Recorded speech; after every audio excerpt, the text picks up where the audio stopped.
Hello, everybody. This is the Bare Root Project with Kearnsy Consulting and Educational Services. I'm your lucky host, David Kearns. A little bit about myself: I'm a forestry technician, urban forester, arborist, uh, insect and disease control. I've done pretty much everything in urban forestry when it comes to landscaping and gardening. So I'm pretty excited to introduce to you the Bare Root Project. It's a podcast bringing together ideas, people, and gardeners. Ideally, we want to spread information to homeowners from a professional level. What's the benefit to you? Well, I'm hoping that it's going to be relevant information and trying to introduce and learn new aspects of gardening. I plan on doing this once a month, and it's all going to be dependent on what subject you guys are interested in knowing more about. One of the ways that I want to keep it interesting for you guys is to have new guests and cover varying topics surrounding gardening, landscaping, forestry, and urban forestry. It's a subject that I know quite a bit about, being an arborist and all that, over the last 12 years. Today we're not going to have a guest on, it's just me and you guys, but I am excited to introduce a guest for the next show, Jaden Zimmer. More on that to come. So what's today's show really about? Well, I think important in the beginning of the season is spring startup. Why do we avoid it? Let's look at how to just get it done so you can enjoy the summer to come, right? So let's get into it. The first thing that I always look out the window and think about is all the crap that I have to clean up off my yard. I do a pretty good job raking up and cutting down plants in the fall, but in the spring, there's always this reoccurring memory of my neighbor's elm tree that dropped leaves right before it snowed. So I know that in the spring, there definitely is some work that needs to come of that. Now, one of the problems that I run into as an insect and disease control arborist is people asking me about ladybugs and whether they should wait to clean up their debris. This is a bit of a catch-22 for me because I'm the kind of person that wants to get the majority of my spring cleanup done earlier in the season so that I can start to look forward to things that I want to do that summer. For instance, this summer I'd like to put a new pond in the backyard. So digging up a hole and getting all that work done, it's going to take a weekend, and I know that if I have to clean up all my debris and prune my tree and all this other stuff at the same time, it's just it's not going to get done because I'm not going to want to do it. So let's break it down. Let's clean up that debris, okay? Depending on where you live, around April and May, you start kind of getting outside into your yard again, and you start raking up all that debris. Now, you might notice some ladybugs, and so my goal is to try to preserve, within reason, as many ladybugs on my property because they're beneficial for aphid control, which, if you have fruit trees and shrubs, you might run into aphids quite a bit. So ladybug populations are important. And the way that I manage it is this. In the fall, that last drop of kind of leaves, I have this dark corner in the back of my property, and I think some of you are starting to think about maybe yours. And what I do is I try to leave some debris in that back corner so that I have a habitat for ladybugs. And of course, ladybugs aren't the only ones. I'm just kind of using them because they're the famous spring insect, right? So what I do is I try to have this corner in the back of my property where I'll have some debris for them to overwinter in. And so with the intention of maybe cleaning that up in late May, early June, after they've kind of dispersed from that pile, I'm okay with that. It's behind my shed. I don't care, right? So I do that to kind of appease the ladybug warriors. Now, I want to cut down any of old growth from last year on my herbaceous plants if that's what's needed. I want to rake up all that debris and try to get it to a compost site. And whether that's in your backyard or if you're taking part in a municipal program like what's in Saskatoon, moving any of those ladybugs isn't going to necessarily cause them to all die. I mean, yes, they're moving from the food web in your backyard and neighborhood to the compost site. So, depending on how they manage their debris, it's more than likely that you're going to retain a fairly high ladybug population, especially on a municipal level if that debris is just going to a compost yard. So let's try to clean up that debris, and that kind of gets us to the point where, hey, we can see our lawn again. And one of the things that we start to notice in the spring is, hey, that brown undertone. So what happens is over the course of last summer, you were cutting your grass, maybe you bagged your clippings, which in that case you're going to have less of this. Maybe you didn't bag any of your clippings. And so what happens is you have a buildup of non-decomposed grass, and we call this thatch. And so what happens is for something to decompose, it needs to have decomposing organisms which are living in the soil to actually contact that material. So when you have that thatch layer build up, you'll notice generally speaking, two different colors. If you go and you pick that thatch up, and it's kind of a yellowy, kind of browning color, then it's likely that that is in the decomposition process. However, if you go to some areas and it's very dry and it's got this gray, crispy color to it, that tells me that it's not decomposing. So what we want to do is we want to try to get that off the property. My lawn, I only dethatch every 2 years. I bag my clippings, and I might take a rake and just kind of scarify some areas if they're problematic throughout the summer. But I try not to especially pay someone to come in and do it when I myself can do it, right?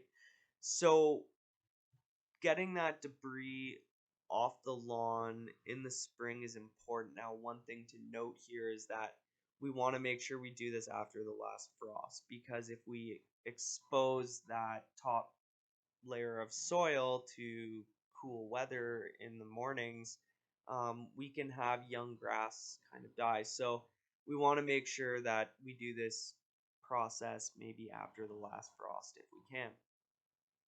So what's next? We come in, we've picked up the debris, we've raked our lawn or power raked it, and now we're looking at, okay, maybe we should do some aeration. And there are two appropriate times in my mind to do aeration on your lawn. And I break it up like this. Your first option is in the spring. And ideally, if you come in the spring, you do aeration, which takes a small core out of your lawn and then deposits it on top of your lawn. Throughout the season, you're going to run over that with your lawnmower. Ding, ding, ding. It breaks up and eventually it kind of dissipates across the top of your property. Now, this is a great idea if you have heavily compacted soils and water drainage is a major issue, especially if you have a highly compacted lawn and you're trying to put new seed on it. That seed needs to be able to penetrate that soil. So sometimes it is necessary, especially for poor quality soils, to be aerated in the spring. Now, what happens is over the course of the summer, as you walk and play on that lawn, it's going to cause those holes to close up. And so in my mind, I picture, you take all these cores out, you have kids running around, and as they walk, they compact the soil. And what that is it's the space between the soil particles that hold oxygen and water being closed down. And so if we aerate in the spring, those holes start to close down and we don't get the increased oxygen that we would otherwise more so benefit in the fall. So that's our second option, is fall aeration. And if you have a healthy lawn and perhaps you only aerate once every couple of years, or maybe you aerate in the spring and the fall, it all depends on the compaction of your soil and the overall growing environment that your grass is in. So, fall aeration is good because those plugs, although they don't have the chance to get broken up before the end of the season, you are increasing the amount of oxygen that those root systems of your grass get. It's really important because plants need three things to grow. They need air, they need water, they need nutrients. And if you have a lack of air, you're going to get stunted growth. If you have a lack of water and air, you're really going to have a weedy patch of front lawn because all the organics are getting blown away because as the sun beats down, it's going to thin out that organic value on the soil, blow it away, and then you're dealing with less and less every year. So, aerating in the fall allows that water to get into the soil. It allows, for the snow melt in the spring.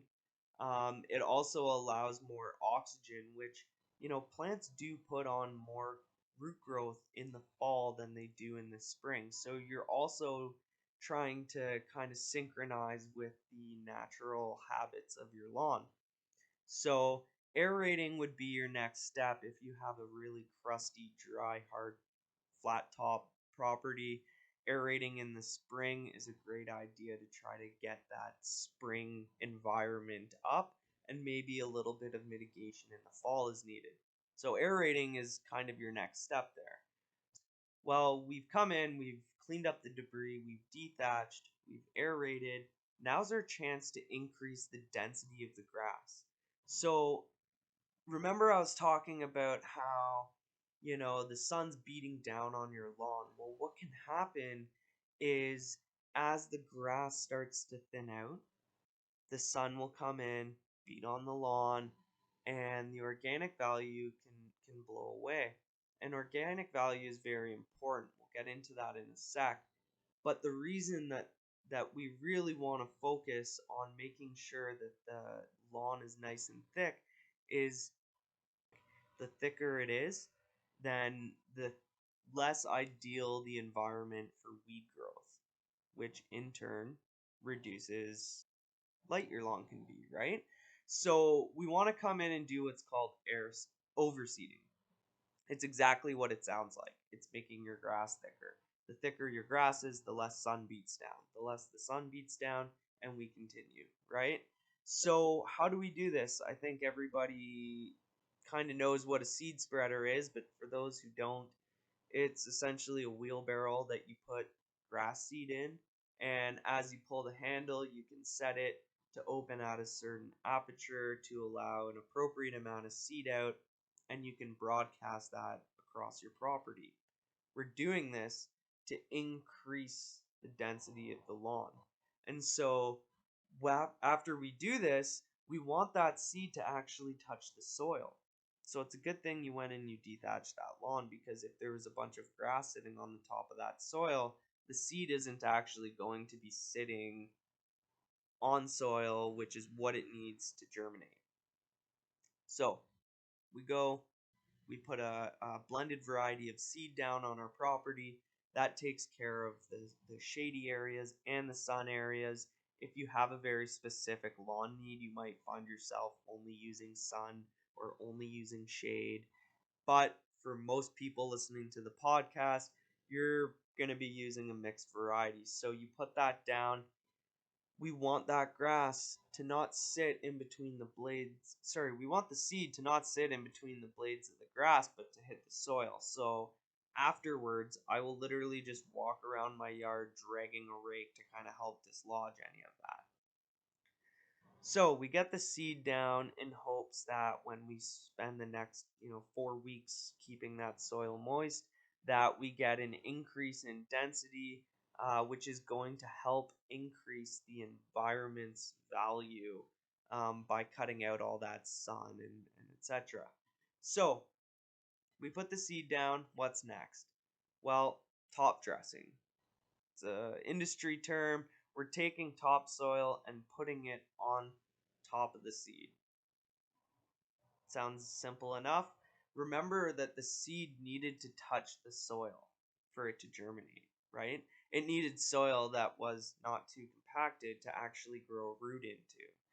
And if we just put the seed down, the likelihood of the seed landing just right in the soil so that it's in a perfect situation to germinate, it gets a little difficult. So one of the things that we can do is increase the organic value of the soil by putting topsoil down.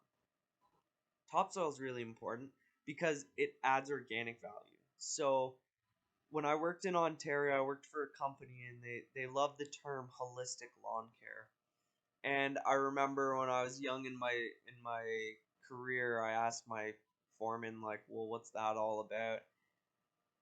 And it kind of changed the way that I looked at lawn care because if you take a holistic approach to doing lawn care, you get amazing results with very little work, very little needed knowledge of science. I mean, if you understand that healthy soils require organic matter because it has nutrients in it, and then you look out your window and you look at the like sandy parking lot that you call the lawn, I mean, it's pretty quick and easy to understand why I'm suggesting, hey, let's put some topsoil down. Let's try to increase the value of that soil so that we can increase the value of the turf, which in turn increases the value of the soil. So looking at it from a holistic approach where we're doing the cleaning up, we're dethatching, we're aerating, we're overseeding, we're putting organic value down.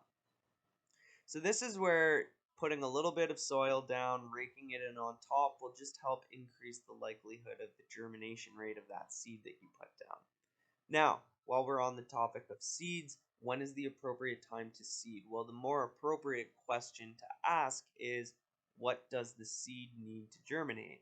And the answer is proper soil, proper moisture, and proper humidity. So if you're lucky enough to be living in an area like Saskatoon, you'll know that, hey, we don't have warm weather until like the beginning of June. So my first year here, I am willing to admit that I put seed down in like mid-May and then just sat there for 4 weeks keeping it moist. Sorry to use that word. And I was pretty disappointed to see that like it really didn't germinate that great. And so it just reminded me that, like, Dave, you're not living in Ontario, Toronto anymore, where it's, super humid. I had to slow my process down. So I did my aerating and my dethatching and cleaning up my debris. I wait now for a couple weeks until end of May. Then I put the seed on. Then I do the top dress. And I mean, that has worked out pretty good for me so far. And I think it'll work out well for you as well. So we've looked at the lawn, we've given it a little bit of attention and care. That's kind of the beginning process. And as the summer progresses, we can start looking into things like fertilizer. Now, it's important not to use a fertilizer until the germination of the grass is complete. You don't give a baby a protein shake. So let's not give your newly planted seed a bunch of high nitrogen content that's literally just going to burn it out before it has a chance to grow. So waiting until, depending on the type of seed you put down, waiting until after that's completely germinated is a great way to save money because you don't want to kill out all the seed that you just put down. The fertilizer that I use in the spring for my lawn is pelleted alfalfa. I think it's a great product. I mean, it's got just enough of the micronutrients and macronutrients that it keeps my lawn healthy. I apply that stuff once a month throughout the entire growing season. Because it's an organic, slow release fertilizer, I put that down when I put seed down because I know that it's not going to get this huge shock of fertilizer every time that I water it, like you would with, say, a mined fertilizer. So I use pelleted alfalfa. I believe it's like a 16-3-3 on the package. and I lay it on pretty thick. It looks like someone spilled rabbit food on my lawn pretty much all summer. But the idea being that that's going to add organic value to the soil, which, say it with me now, increases the value of the environment. That's right. I'm so proud of you guys. Okay, so we looked at the lawn. It's looking pretty good. We've taken care of that. That's going to kind of go into autopilot where you just cut it once a week or whatever your process is. What else is there to look at in the spring? Well, we're coming up to my favorite topic, trees.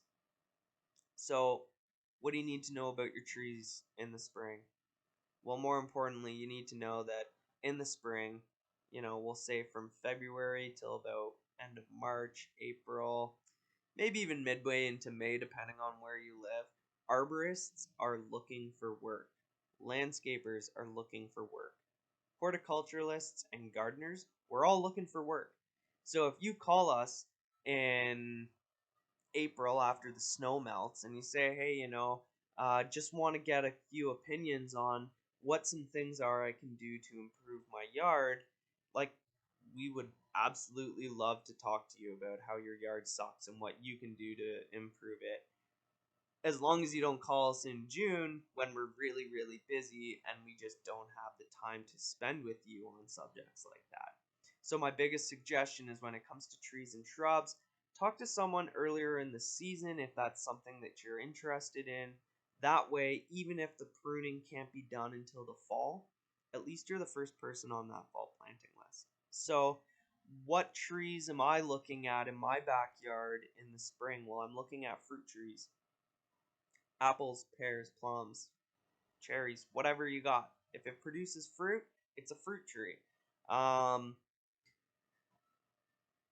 if you prune fruit trees when they're actively growing, that's usually in the summer when insect and disease presence is pretty high. So one of the things that I look for is, hey, if there's some dead wood, maybe there's a branch hanging over top of my car, I'm going to try to prune that off before the bud starts to swell and before the tree starts to flower or leaf out.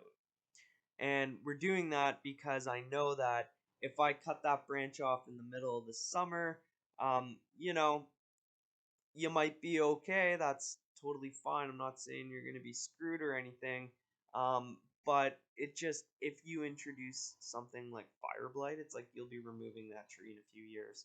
And depending on where you live, fire blight can be really bad. I lived in Ottawa for a few years, and it was like every third apple tree I saw had fire blight. So this is something really serious that's really easy to avoid, and all it takes is a little bit of foresight. And this is me telling you, hey, before that bud swells, it's a good time to cut that branch off. If it's a little outside of your wheelhouse, maybe you call an arborist, but this is a great time to do that, right? So there's your trees. Fruit trees we want to prune when they're dormant, ideally. So from the moment you don't want to go outside because it sucks and there's no green, up into the point where that bud swells, that's your window. So some people do it in the fall, winter. I do it in the spring because that's when I'm more willing to go back outside because, hey, it's only -4 today and that's not so bad. What a great spring day after winter. No one wants to go outside when it's -4 in the fall. Maybe it's just because I'm a whim from Ontario. We'll find out. So, we've taken care of your tree problem. What's next? Well, you got some shrubs, I'm sure. And depending on the type of shrub that you guys have, I mean, obviously you have a couple more than just one, but some varieties of deciduous, meaning leaf dropping shrubs, have to be pruned at certain times of the season. And this is how I kind of break it down to my clients. Say you have a dogwood or a nine bark in your backyard. Those are very common shrubs. I see them pretty much on every property.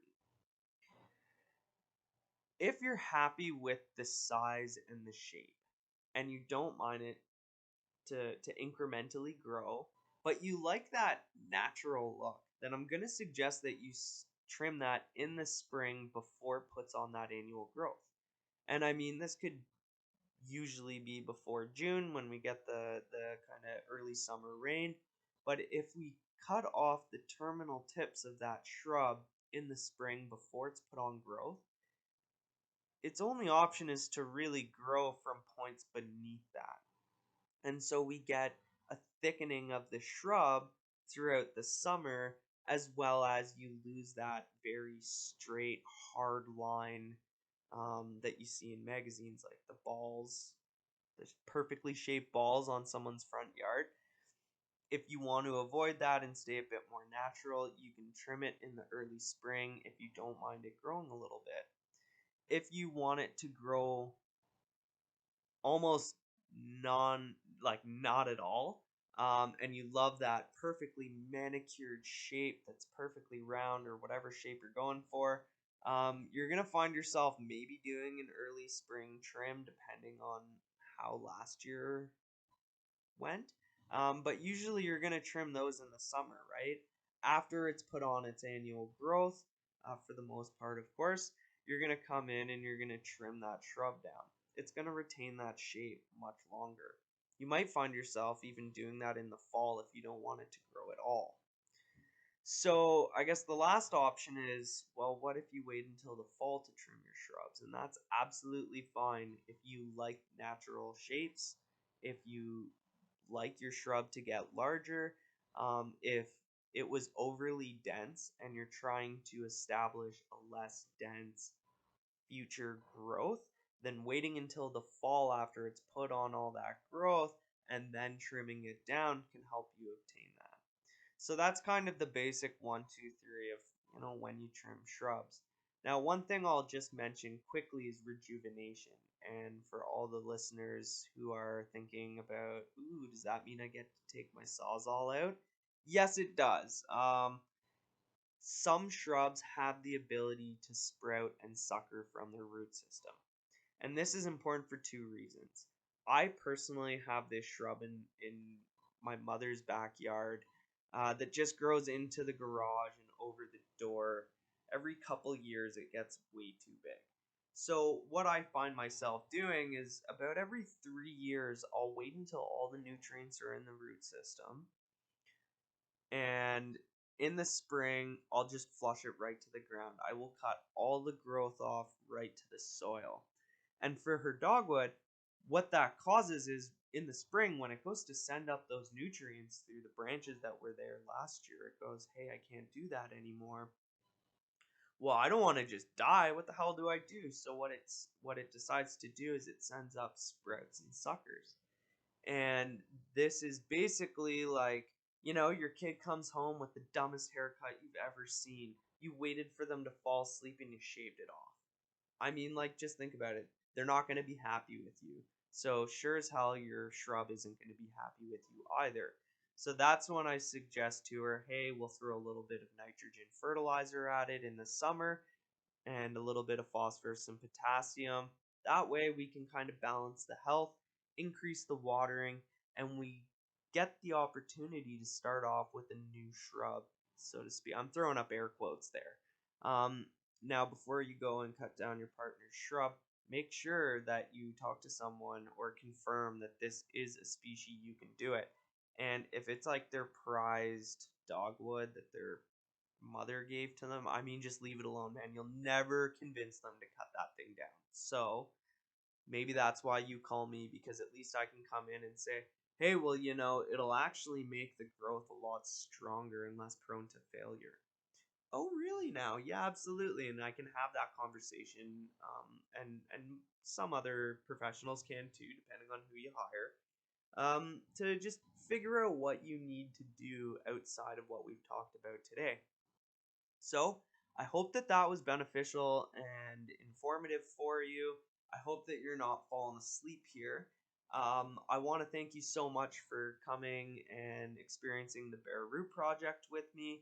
Next time on the Bare Root Project, we're bringing in Jaden Zimmer. He's a climbing arborist from Saskatoon, and he's an absolute beast when it comes to big trees in tiny yards. So we're going to get a little bit of insight on what we need to do with our trees throughout the growing year. How do you contact an arborist?